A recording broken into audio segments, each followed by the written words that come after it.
Halo para pecinta catur Indonesia, kembali lagi di Tarigan Catur Channel. Kali ini Tarigan Catur akan menampilkan partai yang sangat menarik, yang Tarigan Catur beri judul Buang Dua Benteng. Itulah taktik Lee Kwang Lim runtuhkan perlawanan Hikaru Nakamura. Oke, mengenai informasi pertandingan lebih detail, mari kita simak dalam layar berikut.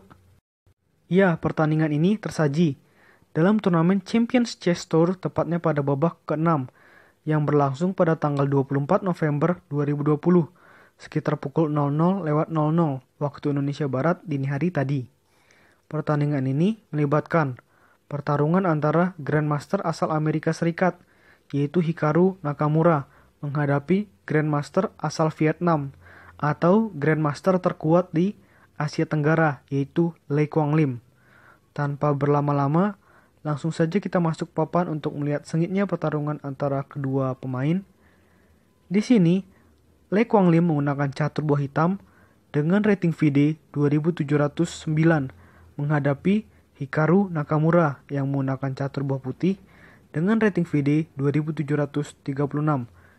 Hikaru Nakamura memulai permainan dengan pion menuju C4.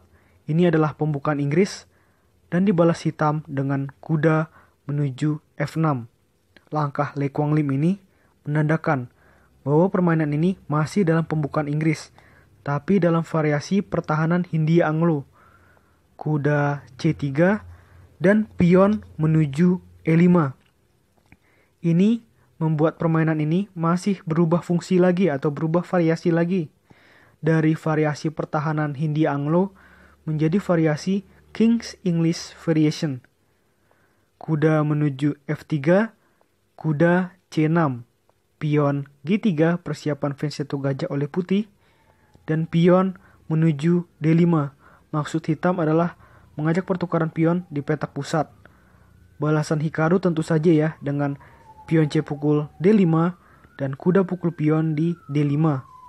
Gajah G2, kuda B6, dan di sini putih melakukan rokade pendek. Gajah E7, maksud hitam juga kurang lebih sama, ingin melakukan rokade pendek atau rokade sep raja juga. Dan pion menuju A3, rokade pendek oleh hitam, dan di sini putih melakukan langkah yang sangat mengejutkan dengan pion menuju B4. Langkah ini memiliki banyak alternatif opsi ya di langkah-langkah selanjutnya.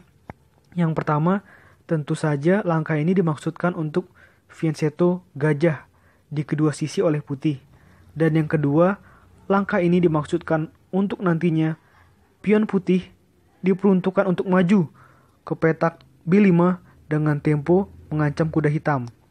Jadi banyak sekali alternatifnya. Namun, hitam membalas dengan benteng menuju E8.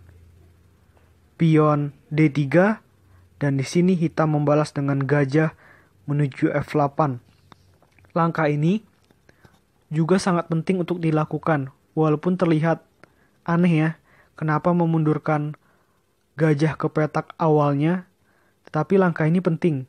Yang pertama tentu saja membuka akses benteng hitam untuk menyerang ya ke pertahanan sep raja putih. Yang kedua, mungkin saja hitam akan melakukan posisi seperti Fianchetto gajah, dengan gajah nantinya ke petak G7 setelah pion hitam di lajur G dibuka ya, atau dimajukan 1 atau 2 langkah. Kita kembali, apa balasan dari putih di sini? Dengan benteng menuju E1, pion A5 mengajak pertukaran pion, dan putih membalas dengan pion menuju B5 dengan tempo mengancam kuda hitam. Dan kuda hitam pindah ke petak D4. Kuda D2 tidak menerima ajakan pertukaran kuda dari hitam oleh Nakamura. Dan pion menuju A4. Ini langkah yang penting juga dilakukan oleh hitam. Jadi memajukan pion ke A4 dengan tujuan agar pion putih yang ada di lajur A dan B tidak saling terkoneksi satu sama lain ya. Dan di sini putih membalas dengan benteng menuju B1, memberikan perlindungan lebih terhadap pion putih yang ada di petak B5, dan benteng menuju A7. Ini sebenarnya langkah yang cukup aneh ya. Namun ternyata menurut analisa komputer langkah ini fine-fine aja atau sangat bagus. Walaupun sebenarnya langkah benteng ke A7 ini tidak tidak memiliki tujuan apapun. Misalkan mau bergerak ke lajur kiri, sudah ada pion yang membatasi. Mau bergerak ke lajur depan, juga sudah ada pionnya sendiri yang membatasi. Jadi langkah ini sebenarnya kita belum tahu maksudnya apa. Namun, baru tahu langkah ini maksudnya apa di langkah-langkah berikutnya. Kita lanjutkan dengan pion menuju E3, mengancam kuda hitam, dan kuda hitam pindah ke petak E6. Kuda F3, kuda G5. Lagi-lagi, Le Quang Lim mengajak pertukaran dengan kuda putih, yang kali ini diterima ya ajakan pertukaran tersebut oleh Hikaru dengan kuda pukul kuda di G5 dan menteri pukul kuda di G5. Gajah B2 untuk Venseto gajah ya. Dan gajah menuju E6. Kuda E4 dengan tempo mengancam menteri hitam dan demi mengamankan menteri hitam, Le Quang Lim memundurkan menterinya ke petak D8, pion F4, dan sebelum melakukan ajakan pertukaran pion, di sini Le Quang Lim mengajak atau melakukan langkah selipan dengan pion menuju F5 dengan tempo mengancam kuda putih. Kemana kuda putih berpindah? Ternyata kuda putih berpindah ke tempat atau ke petak yang lebih agresif dengan kuda menuju G5 dengan tempo mengancam gajah hitam petak terang. Gajah ke A2 ada tempo mengancam benteng putih oleh hitam, dan di sini benteng putih pindah ke petak A1 memberikan counter attack atau serangan balik terhadap gajah hitam, dan gajah hitam pindah ke petak B3 lagi-lagi dengan tempo mengancam menteri putih, dan menteri putih pindah ke H5 mengancam 2 kali ya, atau ada ancaman skakmat di petak H7. Oleh karena itu, balasan terbaik dari Le Quang Lim di posisi seperti ini jelas ya, dengan pion menuju H6, memberikan ancaman terhadap kuda putih, sehingga kuda putih pindah ke petak F3. Nah, dari 3 atau 4 langkah sebelumnya, di sini tepatlah seperti yang pernah Tarigan Catur sampaikan di beberapa video sebelumnya.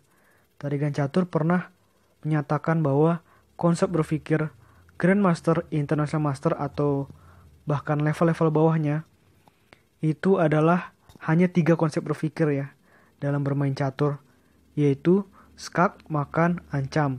Skak, makan, ancam. Itu adalah ritme dalam permainan catur zaman sekarang ini ya. Kita lanjutkan. Pion E pukul F4 dan pion G pukul F4. Benteng A5, kuda D4. Gajah F7 dengan tempo mengancam menteri putih, dan menteri putih pindah ke petak H3. Kuda D5, menteri G3, menteri F6, dan benteng A menuju C1. Inilah langkah selanjutnya dari hitam, adalah langkah yang sesuai dengan judul yang Tarigan Catur sematkan. Namun ini baru pengorbanan benteng yang pertama, yaitu dengan melakukan langkah benteng pukul pion di B5. Ini sebenarnya langkah yang cukup lucu ya, tapi langkah ini penting untuk dilakukan, terutama untuk mendapatkan perwira dari putih lainnya. Dan di sini putih membalas dengan kuda pukul benteng, dan karena gajah putih ini sedang gratis, maka menteri pukul gajah putih. Kita lihat gajah plus 1 pion ditukar dengan benteng. Walaupun di sini secara materi Le Quang Lim kalah, tetapi secara posisi kita lihat menteri hitam sudah menduduki petak yang sangat krusial, yaitu petak B2, dan sudah jelas-jelas memberikan arah ancaman yang serius ya terhadap pertahanan sayap raja dari putih. Kita lanjutkan dengan gajah pukul kuda dan gajah pukul gajah di D5. Kuda pukul pion di C7 dan lagi-lagi Le Quang Lim membuang bentengnya dengan benteng pukul pion. Nah ini, tapi benteng dari Le Quang Lim ini sangat beracun untuk dimakan oleh Hikaru Nakamura. Kita coba satu-satu ya. Di sini apabila Hikaru membalasnya dengan menteri pukul benteng, maka skakmat ya. Menteri skakmat di petak G2. Kita kembali. Namun apabila di sini benteng hitam dimakan dengan benteng putih, maka ada skak lagi ya. Dengan menteri pukul benteng di C1 skak. Jadi tetap saja benteng hitam itu beracun ya. Jadi tidak boleh dimakan. Kita kembali. Di sini setelah benteng pukul pion di E3, balasan dari putih adalah dengan kuda pukul gajah. Jadi di sini lebih baik bagi putih untuk mengorbankan menterinya. Jadi benteng pukul menteri dan pion pukul benteng. Kita lihat terjadi banyak pertukaran buah di sini ya. Di sini putih mendapatkan satu benteng dan satu kuda. Sedangkan Hikaru Nakamura atau sedangkan Le Quang Lim mendapatkan menteri. Jadi di sini lagi-lagi terdapat perbedaan kuantitas atau poin, 1 poin saja ya. Kita kembali bagaimana serunya pertandingan ini. Kita lanjutkan dengan menteri skak di D4. Jadi di sini menggarpu raja dan kuda putih. Namun untungnya kuda putih masih memiliki langkah yang bagus dengan kuda menuju E3, menutup ancaman skak dari hitam. Gajah pukul pion di A3 dengan tempo mengancam benteng putih dan benteng putih pindah ke petak C4, berbalik mengancam menteri hitam. Menteri hitam pindah ke petak D7 dengan memberikan perlindungan ya terhadap pion lemah hitam yang ada di petak A4. Raja F2, pion B5 semakin memperkokoh posisi pion hitam yang ada di petak A4 sekaligus memberikan tempo ancaman terhadap benteng putih. Benteng pindah ke C2, pion B4.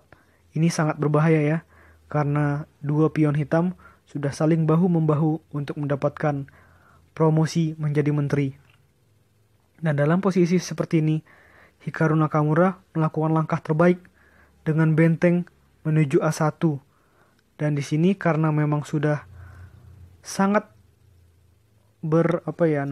sangat berkeinginan untuk mempromosikan pion hitam menjadi menteri, oleh karena itu pion hitam maju ke petak B3, merelakan gajah hitamnya dicaplok oleh benteng putih. Tentu saja di sini putih membalas dengan benteng pukul gajah dan pion pukul benteng dan kuda pukul pion. Kita lihat di sini kuda dan benteng putih sedang melawan menteri hitam. Dan di sini pion hitam ada 4 dan pion putih ada 3. Sebenarnya situasinya masih imbang. Namun memang jelas ya, susah untuk melawan menteri hitam dengan benteng dan kuda. Menteri menuju B5, raja E2, menteri C5, benteng A2, menteri D5 dengan tempo mengancam benteng putih, dan benteng pukul pion di A4. Menteri G2 skak, raja berpindah ke petak D1 untuk tetap memberikan perlindungan terhadap kuda putih, dan menteri pukul pion. Raja D2, dan coba para pecinta catur sekalian tebak langkah apa yang dilakukan oleh Le Quang Lim yang membuat Hikaru Nakamura menyerah. Ya, langkah itu hanyalah langkah simpel, yaitu dengan pion menuju H5. Namun langkah itu sudah membuat Hikaru Nakamura menyerah. Kita coba satu-satu ya. Mengapa Hikaru Nakamura memutuskan untuk menyerah?